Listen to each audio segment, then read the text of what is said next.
तो यहाँ से शुरू करते हैं मॉडर्न थ्योरीज कि हमारा ये जो दुनिया है, ये चांद, सितारे, सूरज, ये पूरा यूनिवर्स ये बना कैसे। तो इसका जवाब मॉडर्न टाइम्स में है बिग बैंग थ्योरी। अच्छा, ये बिग बैंग थ्योरी है क्या, ये यूनिवर्स बना कैसे और ये हमें पता कैसे चला, इन सब चीजों के बारे में देखते हैं। तो बिग बैंग थ्योरी कहती है कि एक ऐसा जमाना था करोड़ों अरबों साल पहले, एक ऐसा वक्त था जब कुछ भी नहीं था, कोई चांद, सितारे, प्लैनेट्स कुछ भी नहीं था। इनफैक्ट कोई स्पेस भी नहीं था, कोई टाइम भी नहीं था, क्योंकि कुछ बना ही नहीं है, कुछ भी नहीं। और इस टाइम पे अचानक से एक पॉइंट पे जो एनर्जी है, एनर्जी तो हमेशा है क्योंकि एनर्जी को स्पेस या टाइम की जरूरत नहीं है, तो वो एनर्जी एक पॉइंट पे कंडेंस होने लगती है और कन्वर्ट होने लगती है मैटर में।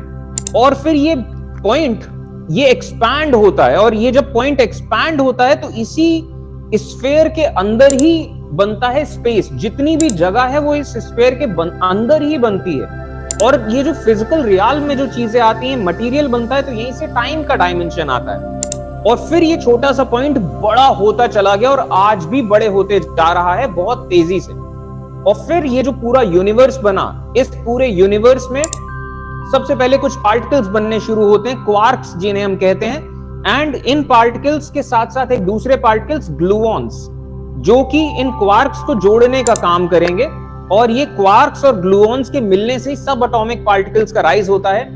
यूनिवर्स बढ़ते ही चले जाता है, वो तो हमेशा का ये प्रोसेस है, आज भी बढ़ते चले जा रहा है। और जैसे जैसे यूनिवर्स बढ़ता चला गया, यूनिवर्स का टेम्परेचर थोड़ा कम होता चला गया, ये क्वार्क्स ग्लूऑन्स मिलते चले गए।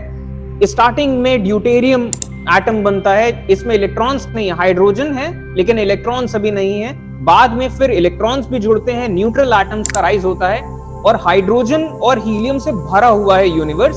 और फिर कहीं कहीं पे डेंसिटी डिफरेंसेस के चलते कहीं कहीं पे ऐसा होता है कि हाइड्रोजन क्लाउड्स इकट्ठा होते चले जाते हैं, और फिर ऐसे गैलेक्सीज का राइज होता है। गैलेक्सीज के अंदर इसी तरीके से फिर स्टार्स का राइज होता है, और फिर स्टार्स के बाद प्लैनेट्स बनते हैं। पूरी कहानी हम अभी देखेंगे।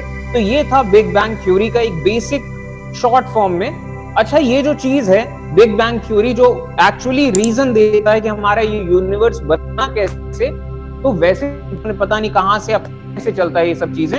तो ये थ्योरी सबसे पहले दी थी जॉर्ज लेमेटायर ने, और बाद में इस थ्योरी को सबसे ज्यादा फोर्स या सबसे ज्यादा लोगों ने माना जब एडविन हबल ने इस चीज को और ज्यादा कई सारे ऑब्जर्वेशंस के यूनिवर्स में और सही पाया।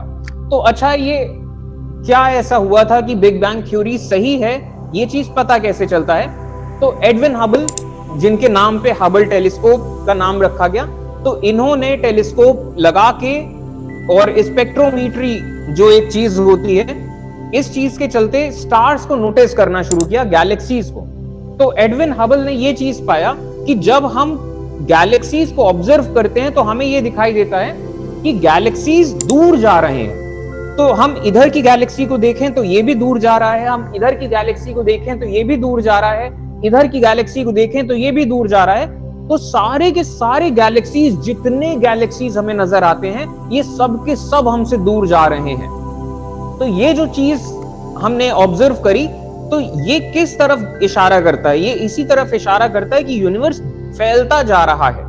अच्छा, यूनिवर्स फैलता जा रहा है, तो अगर टाइम में हम पीछे जाएं तो यूनिवर्स छोटा होता चला जाएगा। अगर आप टाइम में पीछे चले जाते जाएं और एक पॉइंट पे आके वो पॉइंट साइज ऑब्जेक्ट रह जाएगा, जो कि इनफाइनाइट डेंस है और इनफाइनाइट टेम्परेचर है जिसका। और यही पॉइंट जब एक्सपैंड होता है तो इसके अंदर ही स्पेस एंड टाइम बनता है।